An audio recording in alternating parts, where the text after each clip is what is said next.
Hi friends, welcome to PPJ kitchen. ఎలా ఉన్నారండి? అంతా బాగున్నారా? ఈరోజు రెసిపీ వచ్చేసి పీతల పులుసు చేస్తున్నానండి. ఇవి హెల్త్కి మంచిదండి. కాల్షియం పుష్కలంగా లభిస్తుంది. వారంలో కనీసం ఒకసారైనా సరే పీతల కర్రీ తింటే హెల్త్కి మంచిది.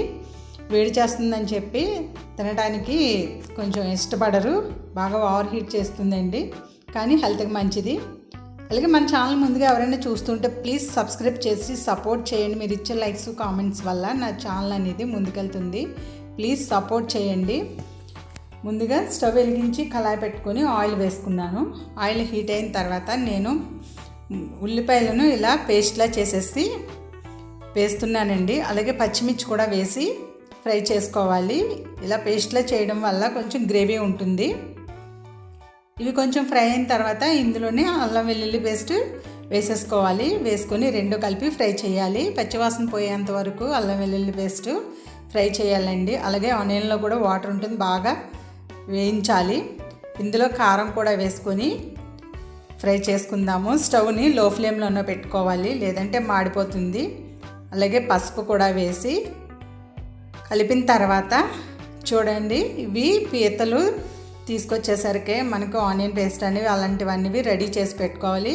లేట్ చేస్తే ఊలిపోతాయండి. బాగు చేసిన వెంటనే కూర చేసేసుకోవాలన్నమాట, లేదంటే వాటర్లో అయిపోతుందండి. పీతల్లో ఉండే గుంజ అంతా కలిపి వాటర్లో అయిపోతుంది.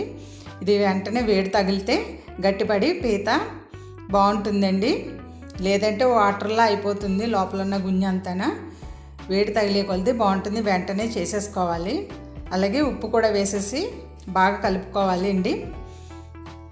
ఉప్పు కారం అనేది పీతల్లోకి వెళ్ళాలి. మూత పెట్టి 5 minutes మగ్గించిన తర్వాత టమాటాలు ఇలా పేస్ట్లా చేసి వేస్తున్నానండి. మనం పెట్టేది పులుసు కాబట్టి అయినా ఉల్లిపాయ అది ఎక్కువ వేసినా కూడా ఇందులో కనిపించదండి గ్రేవీ అనేది పీతల్లో. అందుకని చెప్పి పేస్ట్లా వేసుకుంటేనే కొంచెం చిక్కగా కనిపిస్తుంది. ఉల్లిపాయ అయినా టమాటా అయినా వేసి బాగా కలిపిన తర్వాత మూత పెట్టి మళ్ళీ 1 minute మగ్గనిచ్చిన తర్వాత స్టవ్ని లో ఫ్లేమ్లోనే మీడియం ఫ్లేమ్లో పెట్టుకోండి, లేదంటే మాడిపోతుంది. బాగా కలుపుకోవాలి.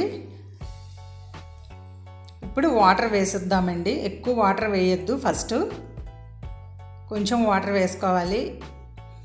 ఎక్కువ వేయడం వల్ల పీతలు వాటర్ పట్టేస్తాయండి.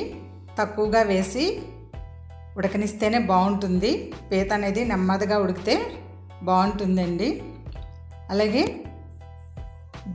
జీరా పౌడర్, ధనియా పౌడర్ కూడా వేసేసుకున్నాము. వేసేసుకొని కలుపుకోవాలి.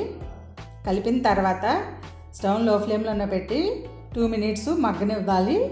చూడండి, మసాలాలో మగ్గిన తర్వాత చింతపండు పులుసు కూడా వేసేసుకొని కసూరి మేతి వేస్తున్నానండి. నేను కొత్తిమీర లేదండి, కాకపోతే ఇది ఎండబెట్టిన కొత్తిమీర కాబట్టి మనకి ఇలా వేసుకున్న బాగానే ఉంటుంది కదా అని వేసేసాను అనమాట. వేసేసి బాగా కలుపుకోవాలి. మీరు ఉప్పు కారం అనేది చూసుకొని వేసుకోండి, ఎందుకంటే పీతలు ఆల్రెడీ వేడి చేస్తాయి కాబట్టి కొంచెం చూసుకొని వేసుకోండి. 2 minutes హై ఫ్లేమ్లో మూత పెట్టి ఉడకనిద్దామండి.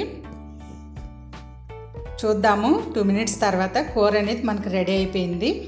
చూసారా, ఆయిల్ అంతా పైకి వచ్చేసింది కదా, రెడీ అయిపోయింది మనకి. మూత తీసి 1 minute లో ఫ్లేమ్లోనే అలా ఉడకనిద్దాము. అంతే అండి, చాలా అంటే చాలా రుచిగా ఉంటుంది. ఉప్పు కారాలు మీ ఇష్టం అండి. ఇలా తినడం వల్ల బాగుంటుంది హెల్త్కి అనేది. కొంచెం పీతలు అనేవి తీపిదనం ఉంటాయి. ఉప్పు కారం అనేది చూసుకొని వేసుకోండి. ఇప్పుడు స్టవ్ ఆఫ్ చేసుకొని సర్వింగ్ బౌల్లో తీసుకొని సర్వ్ చేసుకోవడమే అండి. చూసారా, ఎంతో టేస్టీగా ఉండే పీతల కర్రీ రెడీ అయిపోయింది.